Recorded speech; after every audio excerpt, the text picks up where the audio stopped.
Ici, la question qui se pose, c'est qu'est-ce que c'est que la pluralité d'opinion et comment la définir? Question qui est venue sur ma table puisque le Conseil d'État a demandé à l'Arcom, le régulateur des médias en France, de renforcer son contrôle sur CNews. CNews, je vous le rappelle, est la propriété de Vincent Bolloré, un milliardaire. Et ce groupe se doit de respecter des obligations en matière de pluralisme de l'information. Et là, ça commence à devenir compliqué.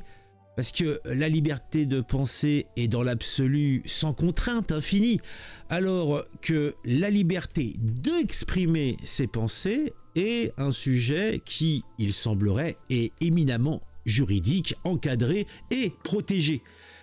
L'encadrement visant à sanctionner les propos mensongers, discriminants, diffamatoires, abjects, et de garantir l'expression libre et la diversité des opinions. Et je pense que le mieux peut-être c'est de se poser simplement cette question, est-ce que le pluralisme dans les médias existe?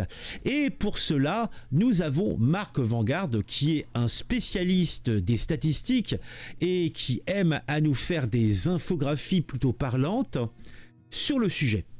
Et constatait, comme on peut le voir sur votre écran, que le pluralisme des médias entre 2002 et 2020 était curieux puisque le Rassemblement national et les autres partis de droite radicale ont eu un temps de parole médiatique 2 à 3 fois plus faible que leur poids électoral. C'est curieux, c'est surprenant. Regardons ensemble donc les différentes infographies qui nous sont proposées par le sieur Marc Vangarde. C'est assez édifiant.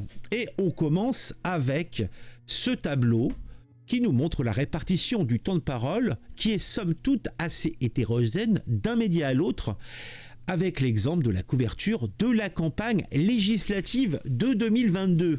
Et vous voyez que suivant les chaînes, eh bien, il y a quand même de grosses différences. Et somme toute, puisque nous parlons de CNews, la répartition du temps de parole est plutôt cohérent avec le poids électoral de chaque organisation qui s'est présentée.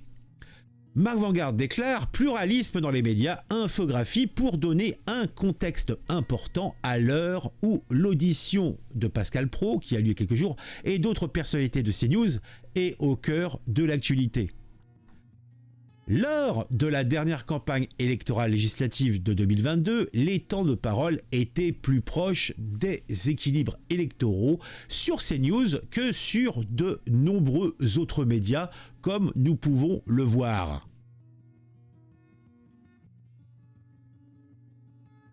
À rebours des idées reçues, la droite radicale, RN, Reconquête, n'avait que 28% du temps de parole sur CNews.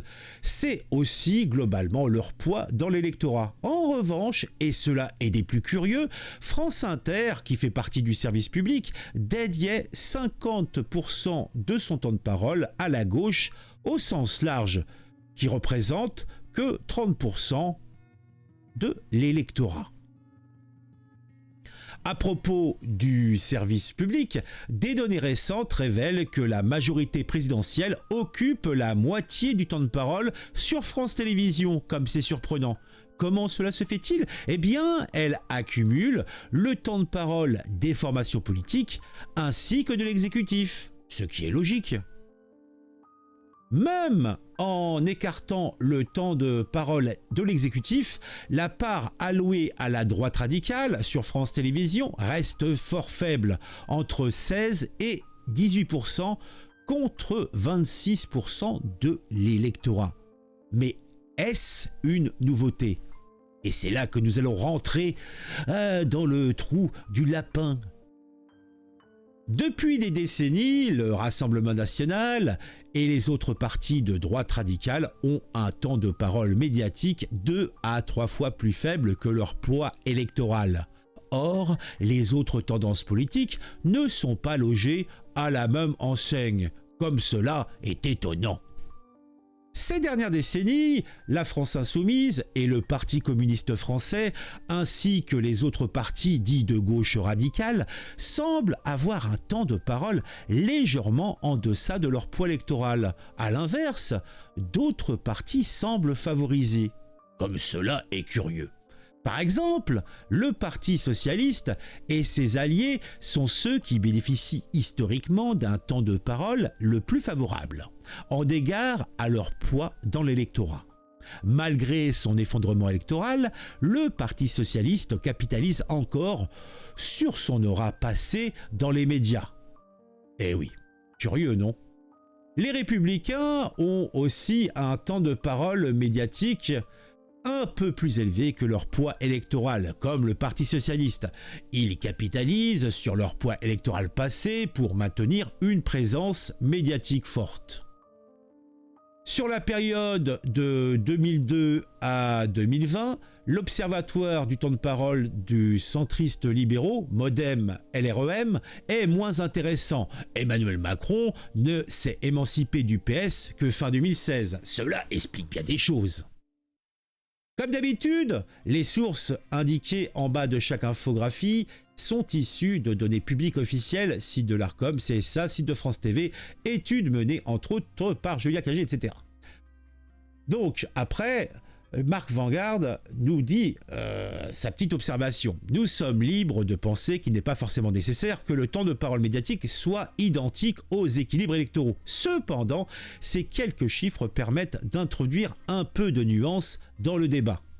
Non, CNews n'accorde pas un temps d'antenne démesuré à la droite radicale par rapport à ce qu'elle représente dans le vote des Français. Dans le contexte de remise en jeu des 15 fréquences TNT, dont celle de CNews, des enjeux politiques et financiers importants peuvent influencer le débat sur le pluralisme politique. Eh bien, si vous avez apprécié ce fil, je vous invite, et si vous êtes sur les réseaux sociaux, d'aller vous abonner au compte de Marc Vanguard qui nous a proposé cette superbe infographie où il reprend pas mal d'éléments. J'ai été un petit peu vite, donc je vous invite à faire des arrêts sur image pour pouvoir tout à loisir consulter ces statistiques. Et comme je vous l'ai dit, si vous êtes sur Twitter, ou plutôt X maintenant, ex-Twitter, je vous invite à aller regarder son compte. Il vous propose chaque semaine des infographies statistiques très équilibrées, très pertinentes, qui vous raviront. Je crois que je vous ai tout dit. On va s'arrêter tout de suite. Mettez un j'aime, mettez un commentaire si ça vous a plu. On se retrouve très vite pour une nouvelle vidéo sur un sujet qui vous intéresse et qui, je l'espère, vous intéressera aussi.